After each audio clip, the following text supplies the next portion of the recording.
Think and Grow Rich is one of the most influential books of all time in pointing the way to personal achievement, to financial independence, and to riches of the spirit beyond measurement in money.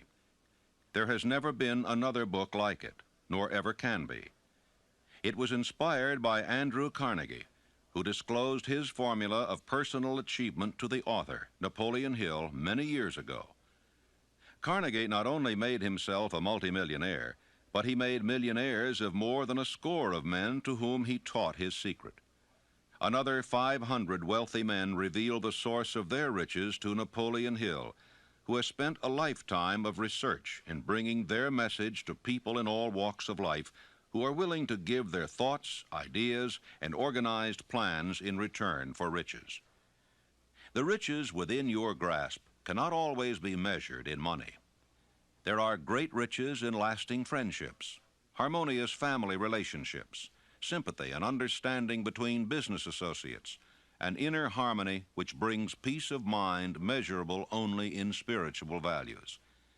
The philosophy of Think and Grow Rich will prepare you to attract and enjoy these higher estates which always have been and always will be denied to all except those who are ready for them. Everyone desires to be rich, but not everyone knows what constitutes enduring riches. And most people believe riches to consist only in material things that money can buy. Now here is a list of the 12 things which constitute real riches. Number 1, a positive mental attitude. Observe that it heads the list. And second, sound physical health. And third, harmony in human relations. And fourth, freedom from fear. And fifth, the hope of future achievement. And 6, the capacity for applied faith. And 7, willingness to share one's blessings with others. 8, to be engaged in a labor of love. 9, an open mind on all subjects toward all people. 10, complete self-discipline. 11, wisdom with which to understand people. And 12, financial security. Observe, if you will, with great benefit, the fact that money comes at the end of the list of the 12 things that make men rich. Be prepared when you begin to put the philosophy of Think and Grow Rich into action for a changed life which will not only ease the trials and stresses of living, but will also prepare you for the accumulation of material riches in abundance. In every chapter of this book, mention has been made of the money-making secret which has made fortunes for hundreds of exceedingly wealthy men whom I have carefully analyzed over a long period of years. If you are ready to put it to use, you will recognize this secret at least once in every chapter. I wish I might feel privileged to tell you how you will know if you are ready, but that would deprive you of much of the benefit you will receive when you make the discovery in your own way. As a final word of preparation, before you begin the first chapter, may I offer one brief suggestion which may provide a clue by which the Carnegie secret may be recognized. It is this: all achievement, all earned riches have their beginning in an idea. If you are ready for the secret, you already possess one half of it.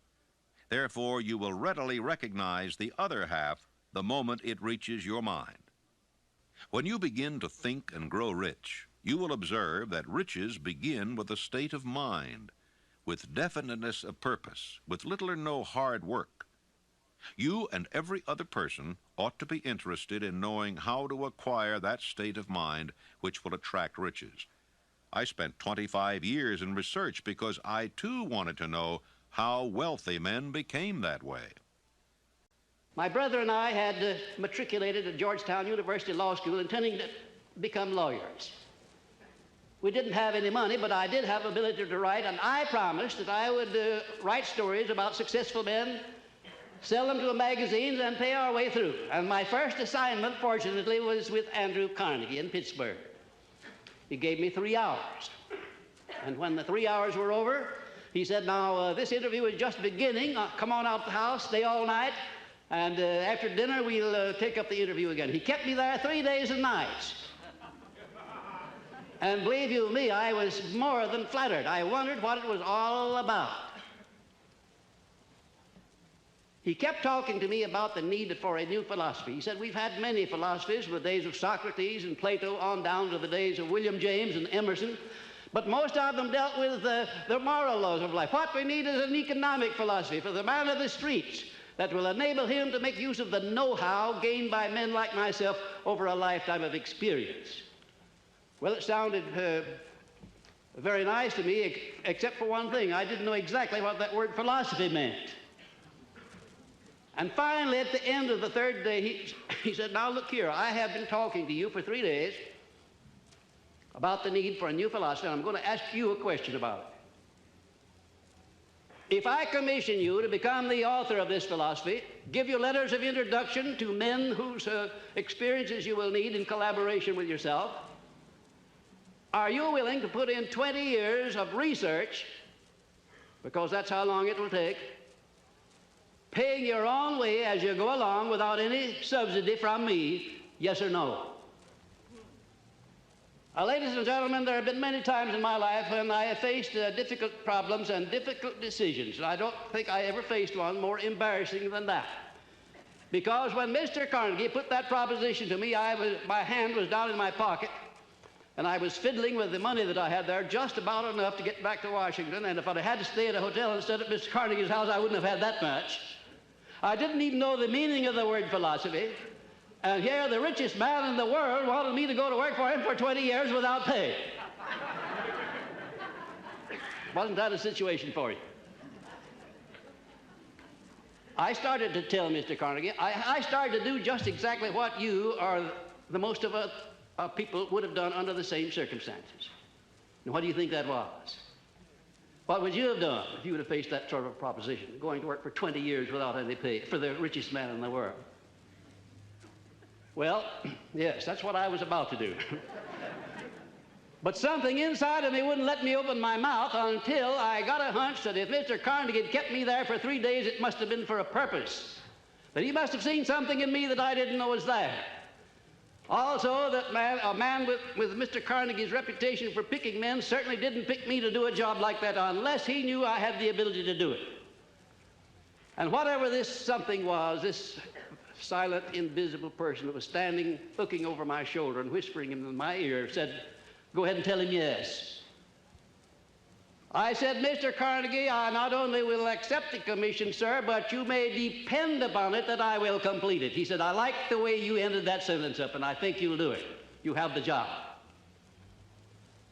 The only contribution Mr. Carnegie ever made to me outside of introducing me where I needed to be introduced was to pay my expenses in the early part of my relationship with him. The first man he sent me to see was Henry Ford. Now, he said, I want you to go up to Detroit, become acquainted with Henry Ford, observe him carefully, because one of these days he's going to dominate the motor industry. And it's going to be second only to the steel industry. This was in 1908, the late fall of 1908, ladies and gentlemen. I went up there and spent 2 days trying to find Ford, and when I did find him, he came out of the rear of a shop where he'd been doing some experimenting with an old pair of overalls on, a plug hat or a derby hat that had been bashed in the crown, grease all over his hands. I remember he got my shirt sleeves dirty when I shook hands with him.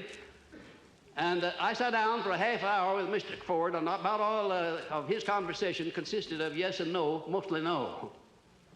And I wondered how a man like Mr. Carnegie could have made a mistake like that. Imagine if Mr. Ford would ever be a leader in anything. Well, I won't tell you the rest of it. That's enough.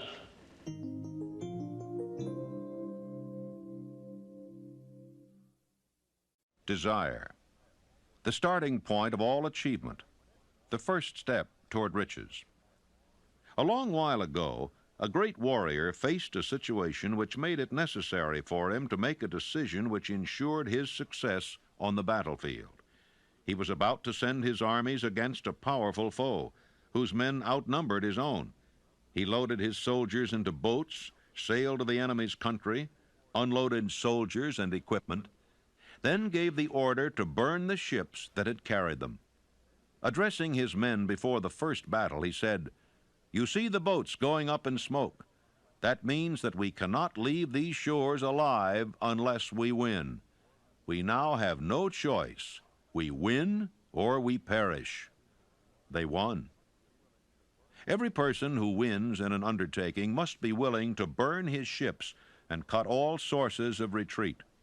Only by so doing can one be sure of maintaining that state of mind known as a burning desire to win, essential to success.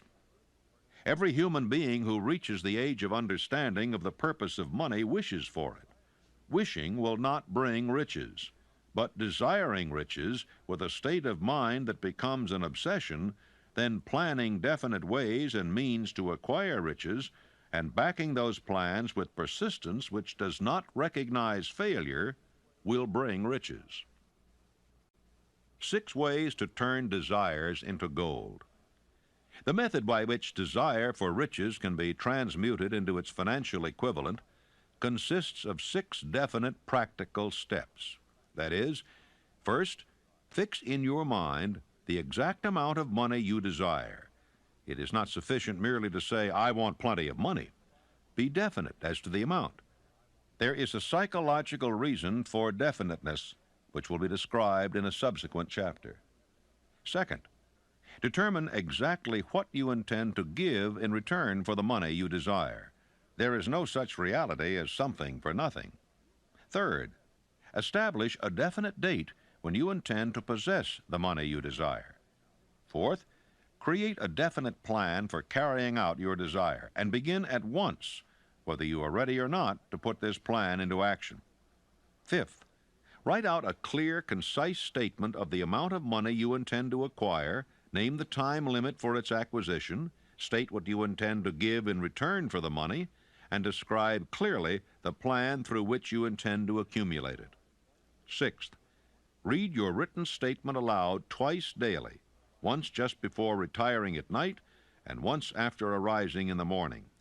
As you read, see and feel and believe yourself already in possession of the money. It is important that you follow the instructions described in these 6 steps. It is especially important that you observe and follow the instructions in the 6th paragraph. You may complain that it's impossible for you to see yourself in possession of money before you actually have it. Here is where a burning desire will come to your aid.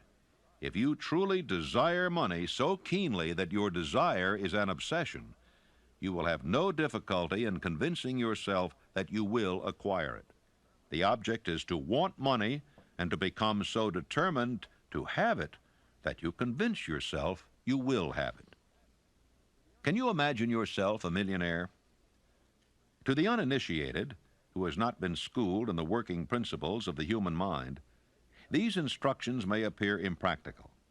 It may be helpful to all who fail to recognize the soundness of the 6 steps to know that the information they convey was received from Andrew Carnegie, who began as an ordinary laborer in the steel mills, but managed, despite his humble beginning, to make these principles yield him a fortune of considerably more than $100 million.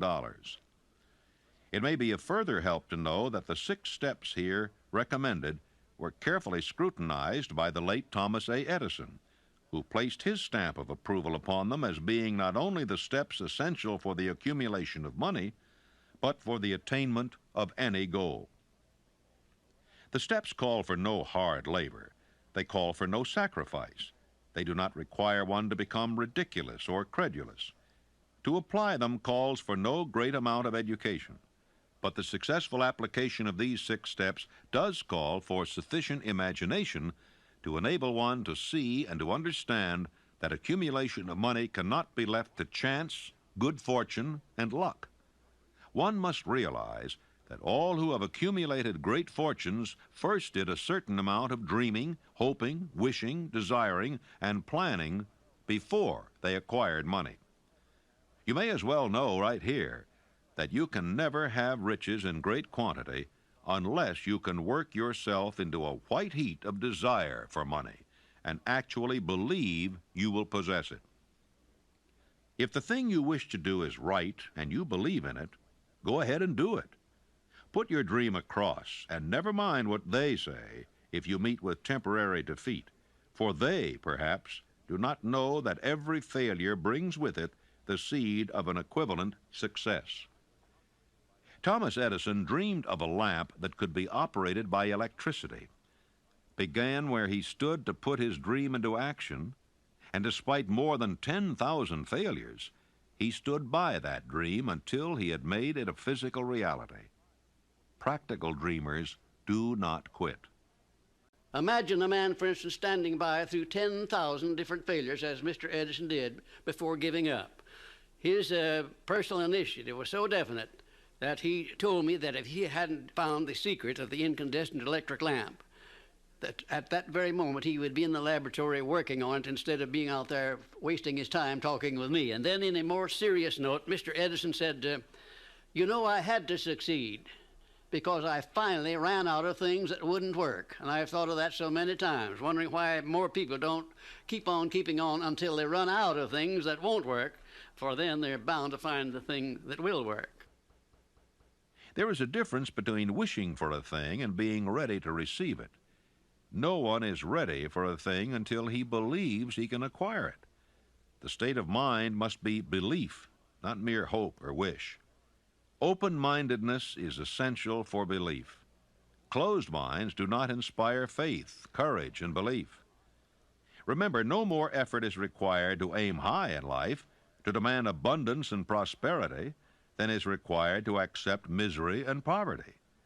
I believe in the power of desire backed by faith, because I have seen this power lift men from lowly beginnings to places of power and wealth.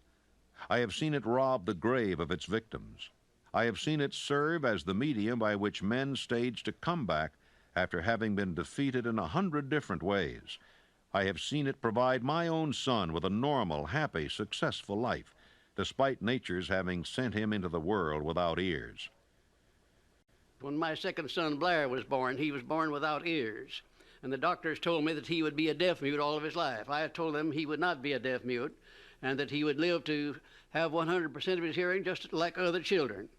And one of these doctors came over and put his arm on my shoulder, and he said, now look here, Napoleon, there are some things in this world that neither you nor I nor anyone else can do anything about, and now you face one of those situations. I said, Doctor, there is nothing in this world that I can't do something about, if it's nothing more than adjust myself to an unpleasant situation so it does not destroy my spirit.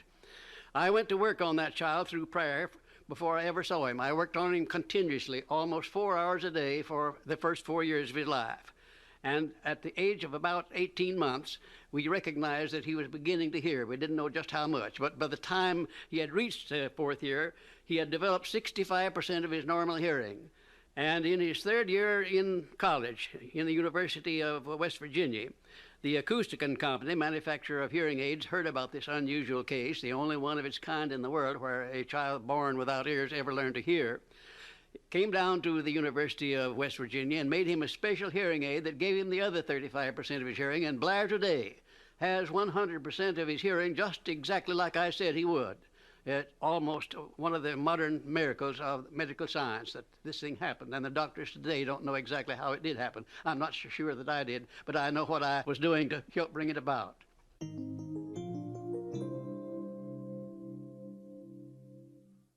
Faith is the head chemist of the mind. When faith is blended with thought, the subconscious mind instantly picks up the vibration, translates it into its spiritual equivalent, and transmits it to infinite intelligence, as in the case of prayer. The emotions of faith, love, and sex are the most powerful of all the major positive emotions.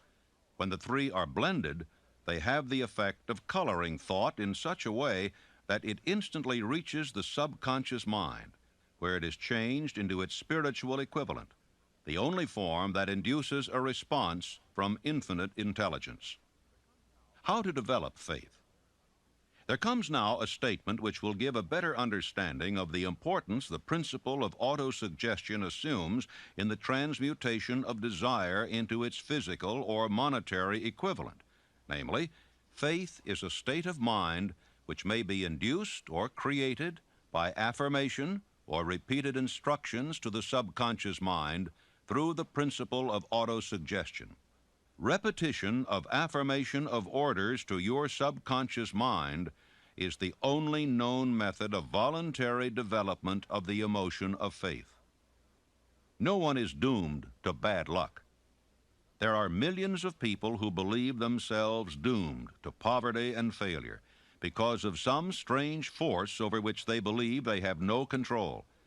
They are the creators of their own misfortunes because of this negative belief, which is picked up by the subconscious mind and translated into its physical equivalent.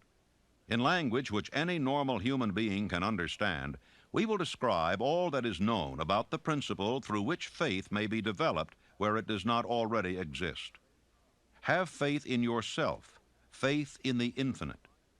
Before we begin, you should be reminded again that faith is the eternal elixir which gives life, power, and action to the impulse of thought. The foregoing sentence is worth reading a second time, and a third, and a fourth. It is worth reading aloud. Faith is the starting point of all accumulation of riches. Faith is the basis of all miracles and all mysteries which cannot be analyzed by the rules of science. Faith is the only known antidote for failure. Faith is the element, the chemical, which, when mixed with prayer, gives one direct communication with infinite intelligence. Faith is the element which transforms the ordinary vibration of thought created by the finite mind of man into the spiritual equivalent. Faith is the only agency through which the cosmic force of infinite intelligence can be harnessed and used by man.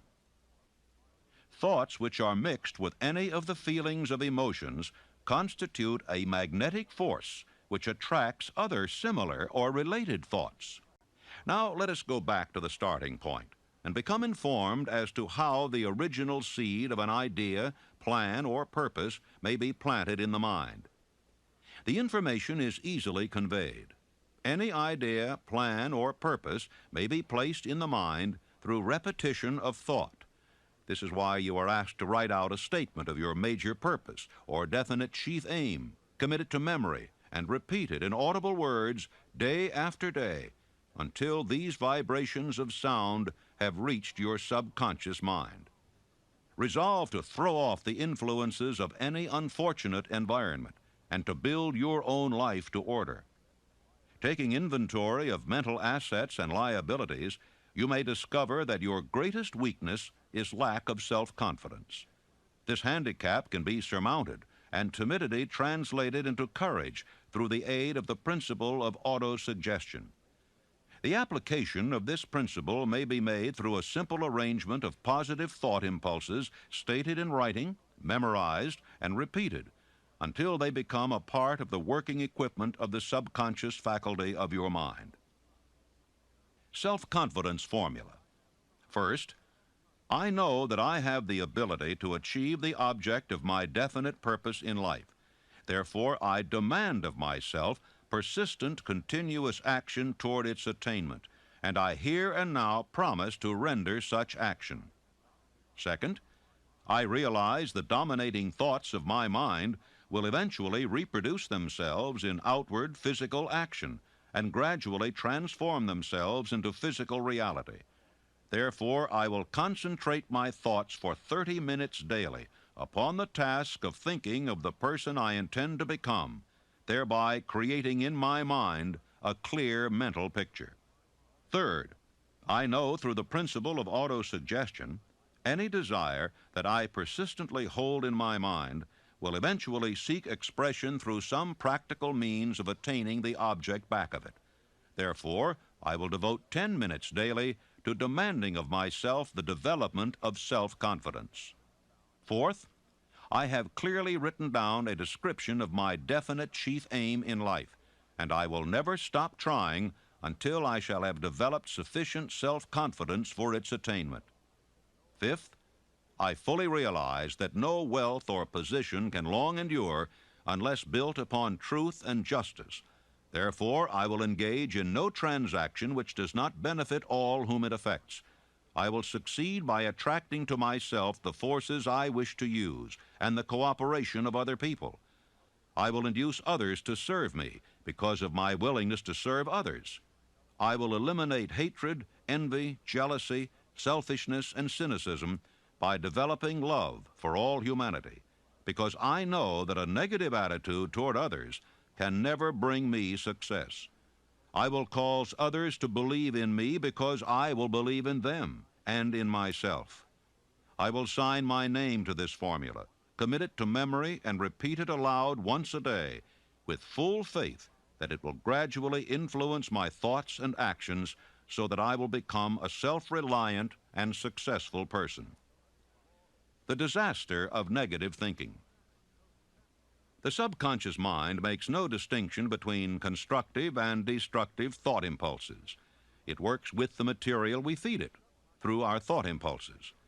The subconscious mind will translate into reality a thought driven by fear just as readily as it will translate into reality a thought driven by courage or faith. Like the wind which carries one ship east and another west, the law of autosuggestion will lift you up or pull you down according to the way you set your sails of thought.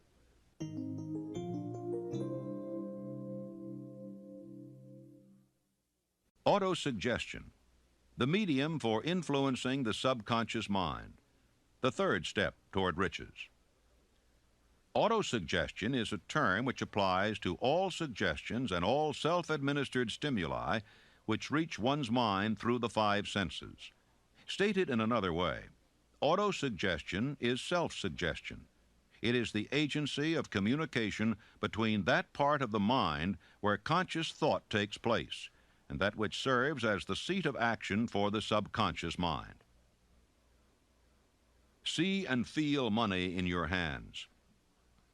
You were instructed in the last of the 6 steps described in the chapter on desire to read aloud twice daily the written statement of your desire for money and to see and feel yourself in possession of the money. By following these instructions, you communicate the object of your desire directly to your subconscious mind in a spirit of absolute faith.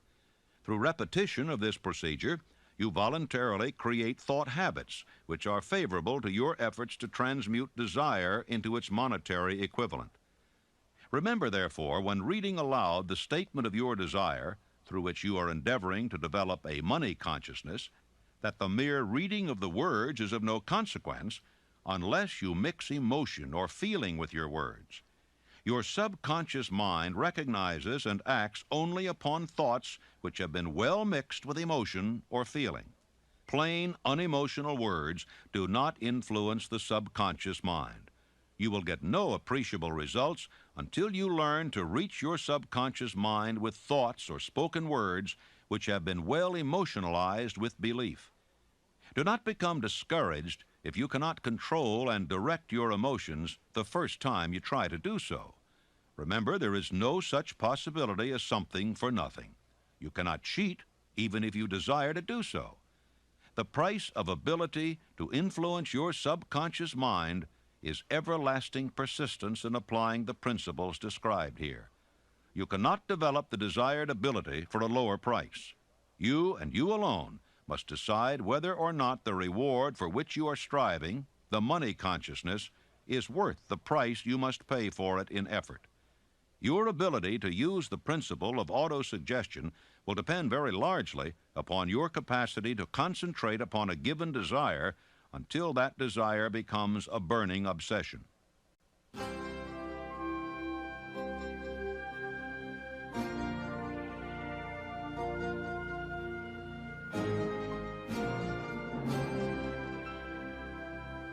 Six steps to stimulate your subconscious mind. The instructions given in connection with the 6 steps in the 2nd chapter will now be summarized and blended with the principles covered by this chapter as follows. First, go into some quiet spot, preferably in bed at night, where you will not be disturbed or interrupted. Close your eyes and repeat aloud, so you may hear your own words, the written statement of the amount of money you intend to accumulate, the time limit for its accumulation, and a description of the service or merchandise you intend to give in return for the money. As you carry out these instructions, see yourself already in possession of the money. For example, suppose that you intend to accumulate $50,000 by the 1st of January 5 years hence, that you intend to give personal services in return for the money in the capacity of a salesman. Your written statement of your purpose should be similar to the following. By the first day of January 19 so-and-so, I will have in my possession $50,000, which will come to me in various amounts from time to time during the interim. In return for this money, I will give the most efficient service of which I am capable, rendering the fullest possible quantity and the best possible quality of service in the capacity of salesman of, and here describe the service or merchandise you intend to sell. I believe that I will have this money in my possession. My faith is so strong that I can now see this money before my eyes. I can touch it with my hands. It is now awaiting transfer to me at the time and in the proportion that I deliver the service I intend to render in return for it. I am awaiting a plan by which to accumulate this money, and I will follow that plan when it is received. Second, repeat this program night and morning until you can see in your imagination the money you intend to accumulate. Third, place a written copy of your statement where you can see it night and morning, and read it just before retiring and upon arising until it has been memorized. Remember, as you carry out these instructions, that you are applying the principle of autosuggestion for the purpose of giving orders to your subconscious mind. Remember also that your subconscious mind will act only upon instructions which are emotionalized and handed over to it with feeling. Faith is the strongest and most productive of the emotions. Follow the instructions given in the chapter on faith. These instructions may at first seem abstract. Do not let this disturb you. Follow the instructions, no matter how abstract or impractical they may at first appear to be. The time will soon come, if you do as you've been instructed, in spirit as well as in act, when a whole new universe of power will unfold to you.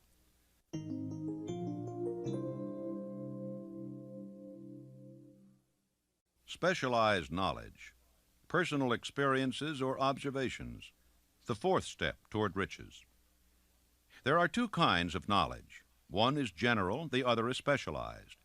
General knowledge, no matter how great in quantity or variety it may be, is of but little use in the accumulation of money.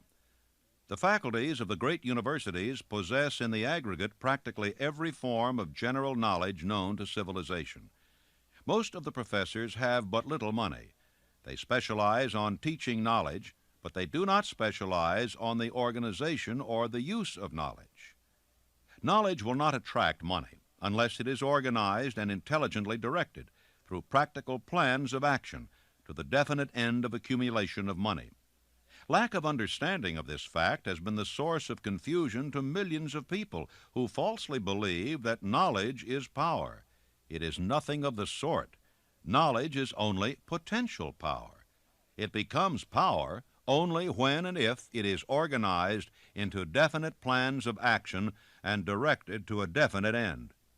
This missing link in all systems of education may be found in the failure of educational institutions to teach their students how to organize and use knowledge after they acquire it. Many people make the mistake of assuming that because Henry Ford had but little schooling, he was not a man of education. Those who make this mistake do not understand the real meaning of the word educate. That word is derived from the Latin word educo, meaning to educe, to draw out, to develop from within. An educated man is not necessarily one which has an abundance of general or specialized knowledge. An educated man is one who has so developed the faculties of his mind that he may acquire anything he wants or its equivalent without violating the rights of others. You must remember that Mr. Edison only had 3 months of schooling in his entire life. Although he chose a work that called for the application of many of the sciences, he knew nothing about any of them. Now, you may wish to ask how in the world did he get along with only 3 months of schooling in the business of inventing, dealing with the sciences, and yet knowing nothing about any of them? I've been asked that question many times. Well, the answer is very simple. He got along by surrounding himself with men who did understand the sciences, technical men, educated men. And he used their brains just as successfully as if he had had the knowledge himself. As a matter of fact, every successful man in the upper brackets of achievement makes use of other people's knowledge and their influence and their education under the mastermind principle. Then there would be Mr. Andrew Carnegie, my sponsor. He came over to this country in the steerage, didn't have enough money to pay first-class fare on the boat. And he rose to a high position in the world by surrounding himself with men who knew more than he did, who could do the things that he wanted done. And I could name 100 others who started in low positions and rose to high positions in life by associating themselves with other people under the mastermind principle. The accumulation of great fortunes calls for power, and power is acquired through highly organized and intelligently directed specialized knowledge. But that knowledge does not necessarily have to be in the possession of the man who accumulates the fortune. The preceding paragraph should give hope and encouragement to the man with ambition to accumulate a fortune who has not possessed himself of the necessary education to supply such specialized knowledge as he may require. Men sometimes go through life suffering from inferiority complexes because they are not men of education. The man who can organize and direct a mastermind group of men who possess knowledge useful in the accumulation of money is just as much a man of education as any man in the group. Back of all ideas is specialized knowledge. Unfortunately, for those who do not find riches in abundance, specialized knowledge is more abundant and more easily acquired than ideas. Because of this very truth, there is a universal demand and an ever-increasing opportunity for the person capable of helping men and women to sell their personal services advantageously. Capability means imagination, the one quality needed to combine specialized knowledge with ideas in the form of organized plans designed to yield riches. If you have imagination, this chapter may present you with an idea sufficient to serve as the beginning of the riches you desire. Remember, the idea is the main thing. Specialized knowledge may be found just around the corner, any corner.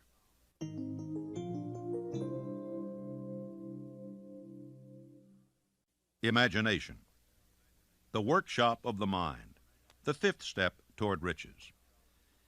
The imagination is literally the workshop wherein are fashioned all plans created by man. The impulse, the desire, is given shape, form, and action through the aid of the imaginative faculty of the mind. Two forms of imagination. The imaginative faculty functions in two forms. One is known as synthetic imagination, and the other as creative imagination. Synthetic imagination. Through this faculty, one may arrange old concepts, ideas, or plans into new combinations. This faculty creates nothing. It merely works with the material of experience, education, and observation with which it is fed. It is the faculty used most by the inventor, with the exception of the genius who draws upon the creative imagination when he cannot solve his problem through synthetic imagination. Creative imagination. Through the faculty of creative imagination, the finite mind of man has direct communication with infinite intelligence. It is the faculty through which hunches and inspirations are received. It is by this faculty that all basic or new ideas are handed over to man. It is through this faculty that one individual may tune in or communicate with the subconscious minds of other men. Center your attention for the time being on the development of the synthetic imagination, because this is the faculty which you will use more often in the process of converting desire into money. Transformation of the intangible impulse of desire into the tangible reality of money calls for the use of a plan or plans. These plans must be formed with the aid of the imagination, and mainly with the synthetic faculty. The laws that lead to fortune. The earth on which you live, you yourself, and every other material thing, are the result of evolutionary change through which microscopic bits of matter have been organized and arranged in an orderly fashion. Moreover, and this statement is of stupendous importance, this earth, every one of the billions of individual cells of your body, and every atom of matter began as an intangible form of energy. Desire is thought impulse. Thought impulses are forms of energy. When you begin with a thought impulse, desire to accumulate money, you are drafting into your service the same stuff that nature used in creating this earth and every material form in the universe, including the body and brain in which the thought impulses function. If you are one of those who believe that hard work and honesty alone will bring riches, perish the thought. It is not true. Riches, when they come in huge quantities, are never the result of hard work alone. Riches come, if they come at all, in response to definite demands based upon the application of definite principles and not by chance or luck. Generally speaking, an idea is an impulse of thought that impels action by an appeal to the imagination. All master salesmen know that ideas can be sold where merchandise cannot. Ordinary salesmen do not know this. That is why they are ordinary. There was Clarence Saunders, one of my outstanding students of Memphis, Tennessee. Clarence worked in a grocery store, delivering groceries, more or less. And he had a great amount of enthusiasm and also a keen imagination. He was constantly trying to interest his employer in new and improved methods of merchandising. And finally, the employer became so peeved at Clarence for wasting his time with what he called foolish suggestions that he told him that if he came in with another one, he was going to fire him. Shortly thereafter, a cafeteria was opened in Memphis, Tennessee, the first cafeteria that came there. And when Clarence went out to his lunch that day, he saw a great line of people extending out onto the sidewalk, waiting to be served in the cafeteria. Out of curiosity, he got on the end of the line, and when he picked up his tray and filled it up, by the time he got down to the cashier or the checker, his imagination began to turn. And he said, what a wonderful thing this would be in our grocery business, to have a self-help grocery store so women could come in with a basket on their arm, pick up what they wanted, and pay for it at one place as they went out. It would save a lot of time, and it would save a lot of embarrassment. Well, Clarence could hardly wait until he got back to the store, and he rushed in and he said, well, boss, I have a multi-million-dollar idea, and the boss said, now, Clarence, you're fired. Clarence said, oh, no, I'm not. I resigned before I started to talk. Later on, I talked to the man who was Clarence's boss, and he said as near as he could figure, every word that he used in trying to fire Clarence had cost him $1 million. Because Clarence took his idea of self-help grocery stores to a firm who financed it under the name of Piggly Wiggly Stores, and he made $4 million during the first 4 years. An astounding illustration of what a man can do with an idea backed by the proper amount of enthusiasm.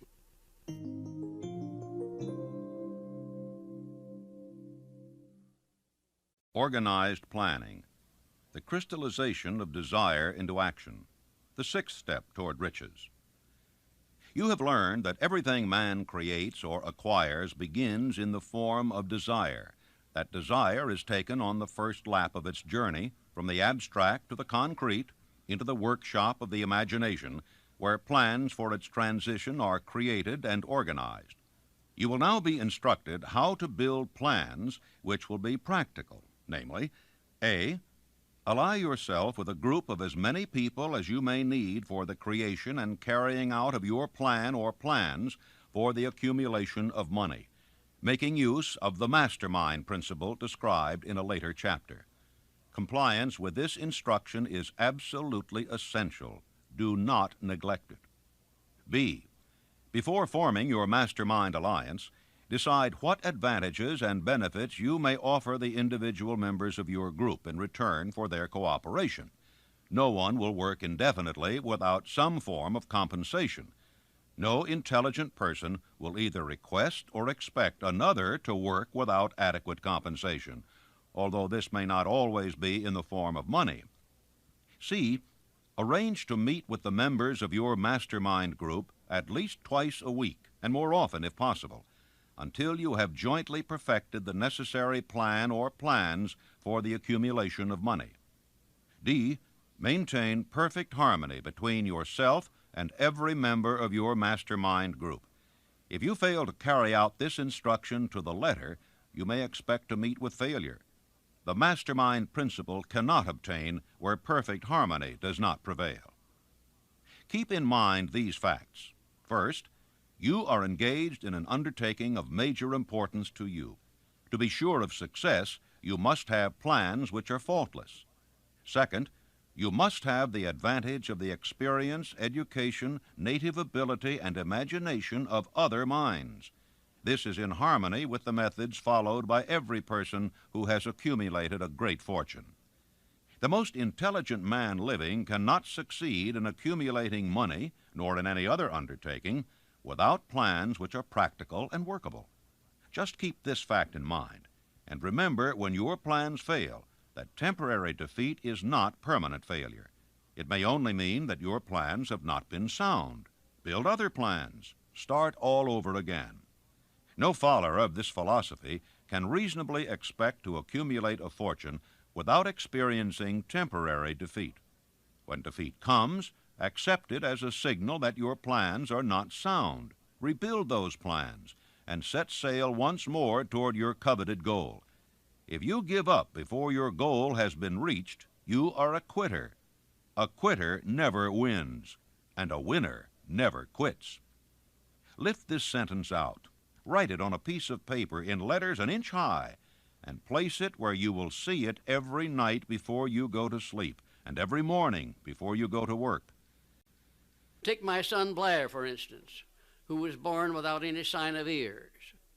As a result of that adversity, he was trained to believe that it was not an adversity, that it was a blessing, because it would cause people to recognize his condition, and they'd go out of their way to be kind to him, and that's exactly the way it turned out. I have often said that my son Blair has made it possible to get through life with less resistance than his other two brothers, who have all of their faculties. Adversity. I think I can tell you, had it not been for the many adversities which I experienced in the early part of my work with Andrew Carnegie, I never would have completed the science of personal achievement. I had adversity after adversity, but I learned to transmute those adversities into something constructive and to come up with something that would take the place of an adversity. Every time I failed, I said, well, this is just another opportunity that I have to prove that my philosophy can take care of the situation of failure. I learned to transmute all failures into successes. I also learned the difference between temporary defeat and failure. Most people accept defeat as permanent failure. Defeat is never failure. No circumstance is ever failure until it is accepted by the individual as such. And that's one of the greatest things that I learned about this principle of profiting by adversity. When you begin to select members for your mastermind group, endeavor to select those who do not take defeat seriously. Some people foolishly believe that only money can make money. This is not true. Desire, transmuted into its monetary equivalent through the principles laid down here, is the agency through which money is made. Money of itself is nothing but inert matter. It cannot move, think, or talk, but it can hear when a man who desires it calls it to come. Planning the sale of personal services. Intelligent planning is essential for success in any undertaking designed to accumulate riches. Here will be found detailed instructions to those who must begin the accumulation of riches by selling personal services. It should be encouraging to know that practically all the great fortunes began in the form of compensation for personal services, or from the sale of ideas. What else except ideas and personal services would one not possessed of property have to give in return for riches? The major attributes of leadership. The following are important factors of leadership. 1. Unwavering courage based upon knowledge of self and of one's occupation. No follower wishes to be dominated by a leader who lacks self-confidence and courage. No intelligent follower will be dominated by such a leader very long. 2. Self-control. The man who cannot control himself can never control others. Self-control sets a mighty example for one's followers, which the more intelligent will emulate. 3. A keen sense of justice. Without a sense of fairness and justice, no leader can command and retain the respect of his followers. 4. Definiteness of decision. The man who wavers in his decisions shows that he is not sure of himself, cannot lead others successfully. 5. Definiteness of plans. The successful leader must plan his work and work his plan. A leader who moves by guesswork without practical, definite plans is comparable to a ship without a rudder. Sooner or later he will land on the rocks. 6. The habit of doing more than paid for. One of the penalties of leadership is the necessity of willingness upon the part of the leader to do more than he requires of his followers. 7. A pleasing personality. No slovenly, careless person can become a successful leader. Leadership calls for respect. Followers will not respect a leader who does not grade high on all of the factors of a pleasing personality. 8. Sympathy and understanding. The successful leader must be in sympathy with his followers. Moreover, he must understand them and their problems. 9. Mastery of detail. Successful leadership calls for mastery of the details of the leader's position. 10. Willingness to assume full responsibility. The successful leader must be willing to assume responsibility for the mistakes and the shortcomings of his followers. If he tries to shift this responsibility, he will not remain the leader. If one of his followers makes a mistake and shows himself incompetent, the leader must consider that it is he who failed. 11. Cooperation. The successful leader must understand and apply the principles of cooperative effort and be able to induce his followers to do the same. Leadership calls for power, and power calls for cooperation. How to get the exact position you desire. Everyone enjoys doing the kind of work for which he is best suited. An artist loves to work with paints, a craftsman with his hands, a writer loves to write. Those with less definite talents have their preferences for certain fields of business and industry. If America does anything well, it offers a full range of occupations: tilling the soil, manufacturing, marketing, and the professions. First, decide exactly what kind of job you want. If the job doesn't already exist, perhaps you can create it. Second, choose the company or individual for whom you wish to work. Third, study your prospective employer as to policies, personnels, chances of advancement. Fourth, by analysis of yourself and your talents and capabilities, figure what you can offer and plan ways and means of giving advantages, services, developments, ideas that you believe you can successfully deliver. Fifth, forget about a job. Forget whether or not there is an opening. Forget the usual routine of, "Have you got a job for me?" Concentrate on what you can give. Sixth, once you have your plan in mind, arrange with an experienced writer to put it on paper in neat form and in full detail. Seventh, present it to the proper person with authority, and he will do the rest. Every company is looking for men who can give something of value, whether it be ideas, services, or connections. Every company has room for the man who has a definite plan of action which is to the advantage of that company. This line of procedure may take a few days or weeks of extra time, but the difference in income, in advancement, and in gaining recognition will save years of hard work at small pay. It has many advantages, the main one being that it will often save from 1 to 5 years of time in reaching a chosen goal. Every person who starts or gets in halfway up the ladder does so by deliberate and careful planning. For instance, back in the early days when I wanted to get a job from a certain firm while I was going to high school, here's the way I went about it. I wrote an application stating my qualifications and my desire for the job. The answer came back, no, too sorry, no position open. Next, I sent a telegram. Answer was still no. Next, I sent a special delivery letter every day for a week. Answer was still no. Next, I sent a special delivery every hour for 2 days, and the firm telegraphed me to come and go to work. Every person must be his own salesman of personal services. The quality and the quantity of service rendered, and the spirit in which it is rendered, determine to a large extent the price and the duration of employment. To market personal services effectively, which means a permanent market at a satisfactory price under pleasant conditions, one must adopt and follow the Qqs Formula, which means that quality plus quantity plus the proper spirit of cooperation equals perfect salesmanship of service. Remember the Qqs Formula, but do more. Apply it as a habit. Let us analyze the formula to make sure we understand exactly what it means. 1. Quality of service shall be construed to mean the performance of every detail in connection with your position in the most efficient manner possible, with the object of greater efficiency always in mind. 2.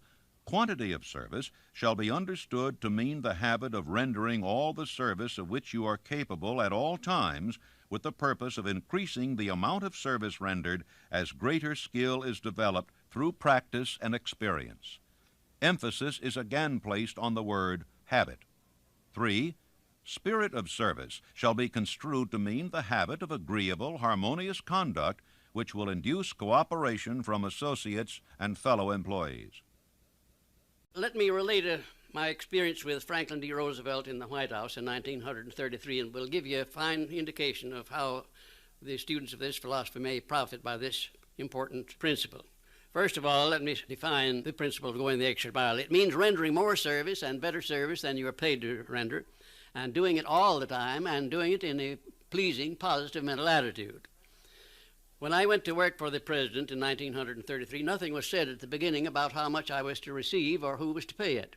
And I had been there about 3 months when one day Franklin D. Roosevelt asked me who was paying my salary and how much I was getting. And I said, well, Mr. President, that's something I would like to know myself. I haven't heard anything about it. And we talked on for a little while, and I said, well, now, Mr. President, you know, I have been serving you ever since you were Assistant Secretary of the Navy, and particularly while you were Governor of New York.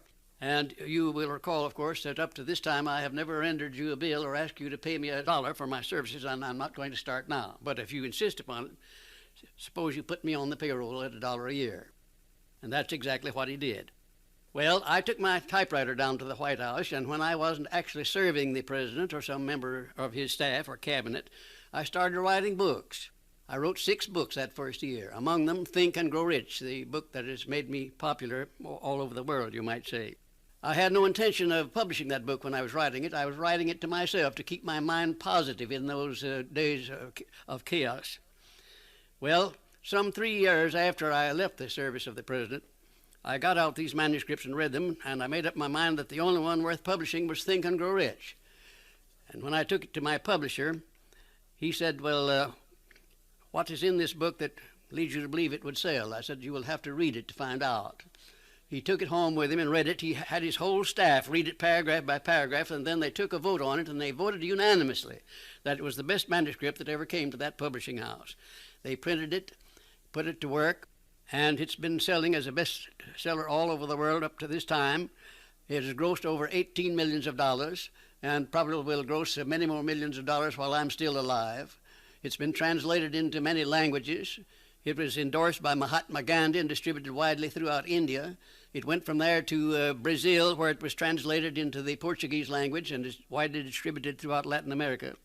And I think if you'll stop and consider the wages that I asked, the wages that I received of $1 a year, and the service that I gave for that, you'll recognize what can be accomplished by going the extra mile. Now, let me give you some of the benefits that comes from going the extra mile. Well, it places the law of increasing returns squarely back of one. It brings one to the favorable attention of those who can and do provide opportunities for self-promotion. It tends to permit one to become indispensable in many different human relationships, and therefore enables one to command more than average compensation. It leads to a mental growth and physical perfection in various forms of service, thereby developing greater ability and skill in one's chosen vocation. It protects one against the loss of employment and places one in a position to choose his own job and working conditions. It enables one to profit by the law of contrast, because the majority of people do not practice the habit of going the extra mile. As a matter of fact, the majority of people don't even go the first mile. And it leads to the development of a positive, pleasing personal attitude, which is among the more important traits of a pleasing personality. And it tends to develop a keen, alert imagination, as it is a habit which keeps one continuously seeking new and more efficient ways of rendering service. It definitely serves to develop self-reliance. It serves also to build the confidence of others in one's integrity. And it is the only logical reason to justify one in asking for a promotion or for more wages, because if a man is not doing any more than he's paid for, then obviously he has no right to ask for more pay.